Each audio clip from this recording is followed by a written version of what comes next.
पहले तो संतान नहीं होती है, संतान हो जाती है तो संतान को कष्ट होता है या संतान की मृत्यु भी हो सकती है। पराशर संहिता में भी कुछ इसी तरह के शापों का वर्णन किया गया है। सर्प शाप, इस शाप के प्रमुख 8 योग या प्रकार बताए गए हैं। ये योग राहु के कारण बनता है। इसके लिए नाग प्रतिमा बनाकर विधि पूर्वक पूजा की जाए और अंत में हवन कर दान किया जाए तो इस शाप का प्रभाव नष्ट हो जाता है। इससे नागराज प्रसन्न होकर कुल की वृद्धि करते हैं। पितृशाप, कहते हैं कि यदि किसी जातक ने गत जन्म में अपने पिता के प्रति कोई अपराध किया है तो उसे इस जन्म में संतान कष्ट होता है। ये कुल मिलाकर 11 योग का दोष है। ये दोष या योग सूर्य से संबंधित है। इसके अलावा अष्टम स्थान में राहु या अष्टमेश राहु से पापाक्रांत हो तो इसे पितृदोष या पितृशाप भी कहा गया है। इसके उपाय हेतु पितृश्राद्ध करना चाहिए। मातृशाप, ज्योतिष मान्यता अनुसार पंचमेश और चंद्रमा के संबंधों पर आधारित ये योग बनता है। मंगल, शनि और राहु से बनने वाले ये कुल 13 प्रकार के योग हैं। गत जन्म में किसी जातक ने यदि माता को किसी प्रकार का कष्ट दिया है तो ये योग बनता है। इसके उपाय के लिए माता की सेवा करना जरूरी है। इसके अलावा उक्त ग्रहों की शांति कराएं। भ्रातृशाप, ये योग भी कुल 13 प्रकार का है जो कि पंचम भाव मंगल और राहु के चलते बनता है। यदि किसी जातक ने गत जन्म में अपने भाई के प्रति कोई अपराध किया है तो ये शाप बनता है। इसके उपाय हेतु हनुमान चालीसा का नित्य पाठ करें, हरिवंश पुराण का श्रवण करें, चंद्रायन व्रत करें, पवित्र नदियों के किनारे शालिग्राम के सामने पीपल वृक्ष लगाएं तथा पूजन करें। मामा का शाप, ये योग पंचम भाव में बुध, गुरु, मंगल एवं राहु और लग्न में शनि के चलते बनता है।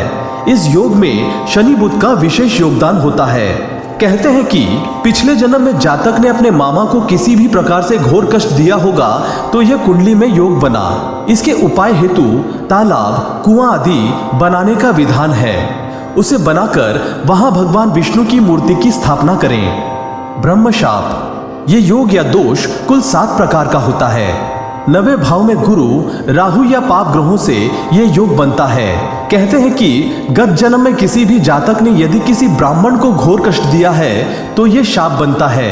इसकी शांति हेतु पितृ शांति करें और फिर प्रायश्चित स्वरूप ब्राह्मणों को भोजन कराकर उन्हें दक्षिणा दें। पत्नी का शाप, यह कुल 11 प्रकार का दोष या योग है जो सप्तम भाव में पाप ग्रहों के चलते बनता है। कहते हैं कि यदि किसी जातक ने गत जन्म में अपनी पत्नी को मृत्यु तुल्य कष्ट दिया है तो यह योग बनता है। इसके उपाय हेतु कन्याओं को भोजन कराएं और किसी कन्या का विवाह कराएं। इसके उपाय किसी ज्योतिष से पूछें। प्रेत शाप, ये कुल 9 योग बताए गए हैं। खासकर ये दोष सूर्य और 9वें भाव से संबंधित हैं। कहते हैं कि जो जातक अपने पितरों का श्राद्ध नहीं करता है अगले जन्म में अपुत्र हो जाता है।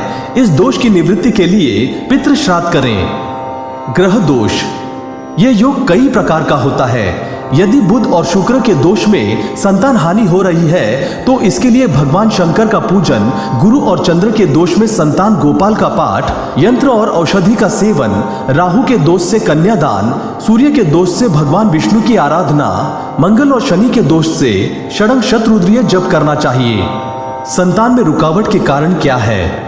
जब पंचम भाव में स्वामी सप्तम में तथा सप्तमेश सभी ग्रह से युक्त हो तो वो स्त्री मां नहीं बन पाती। पंचम भाव यदि बुध में पीड़ित हो या स्त्री का सप्तम भाव में शत्रु राशि या नीच का बुध हो तो स्त्री संतान उत्पन्न नहीं कर पाती।